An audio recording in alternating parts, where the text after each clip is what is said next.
Hello दोस्तों, आप सभी का स्वागत है आपके अपने YouTube channel Rathore maths Muzaffarpur में। दोस्तों, मैं हूं प्रेम कुमार राठौर और आज मैं पढ़ाने वाला हूं काफ़ी इंपॉर्टेंट जीएस, जो आपके किसी भी एग्ज़ाम में इंपॉर्टेंट साबित होगा।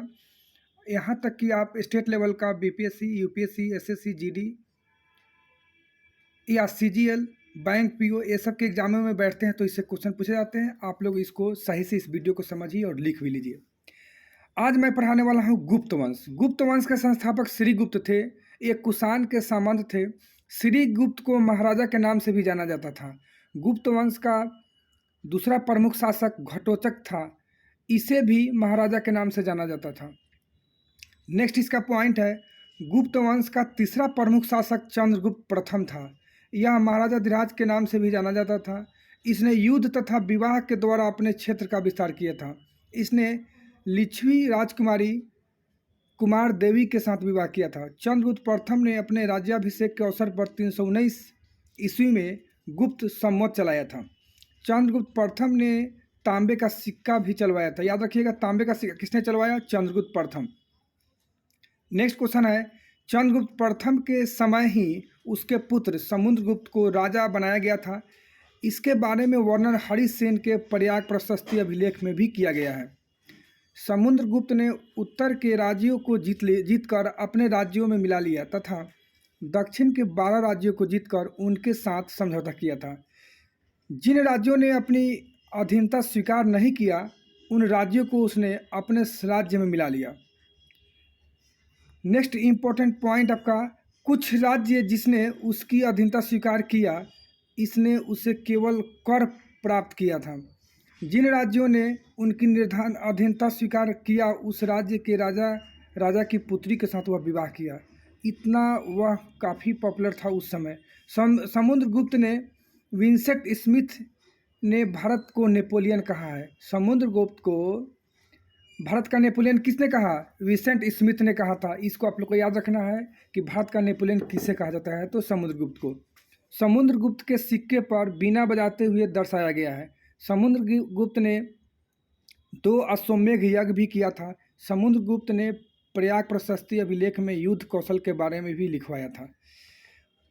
नेक्स्ट पॉइंट, समुद्रगुप्त का पुत्र चंद्रगुप्त द्वितीय राजा बनता है, जिसे विक्रमादित्य के नाम से भी जाना जाता था। इसने अपने प्रथम राजधानी पाटलिपुत्र को बनाया तथा द्वितीय राजधानी उज्जैन को बनाया। ये काफ़ी इंपॉर्टेंट क्वेश्चन है, इसको याद रखना है कि चंद्रगुप्त द्वितीय का दूसरा नाम विक्रमादित्य था और उसने अपना पहला राजधानी जो बनाया था पाटलिपुत्र को बनाया था, दूसरा उज्जैन को बनाया था।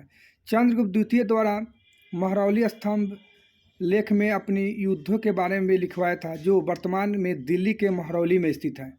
इस स्तंभ पर राजा चंद्र का उल्लेख है। नेक्स्ट पॉइंट जो काफ़ी इंपॉर्टेंट है, चंद्रगुप्त द्वितीय ने शकों को पराजित कर चांदी का सिक्का चलाया। चंद्रगुप्त द्वितीय ने युद्ध तथा वैवाहिक संबंधों के द्वारा अपने क्षेत्र का विस्तार किया था। चंद्रगुप्त द्वितीय ने अपनी पुत्री प्रभावती का विवाह स्टेशन द्वितीय के साथ किया तथा रुद्रसेन द्वितीय के मृत्यु के बाद उसके राज्य को अपने राज्य में मिला लिया था। चंद्रगुप्त द्वितीय के समय कालिदास ने अभिज्ञान शकुंतलम की रचना किया। इसमें दुष्यंत तथा शकुंतला के प्रेम प्रसंगों को भी बतलाया गया है।